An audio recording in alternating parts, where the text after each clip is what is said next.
కాలానికి అగ్రిమెంటు నేడు ఆగమాగమయ్యి నీ ఓటు నమ్ముకోకు. వచ్చింది టైము నీకు ఓటు వెయ్యడానికి, వచ్చింది టైము నీకు ఓటు వెయ్యడానికి, నిజమైన నాయకుల్ని నిర్ణయించడానికి. ఓడిపోనీయకు నీ ఓటును, గెలిపించే ప్రజాస్వామ్య బాటను.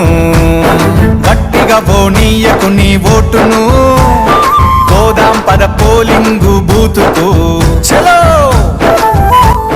రాజ్యాంగం మనకిచ్చిన వజ్రాయుధమోటు, అవకాశం అందుకొని అడుగెయ్యి ముందుకు. నీ ఓటు ఏడుందో ముందుగానే తెలుసుకో, పోలింగు డే రోజున ప్రశాంతంగా వేసిపో. ఓటరు నీ చేతికి వచ్చింది పవరు, ఓటరు నీ చేతికి వచ్చింది పవరు.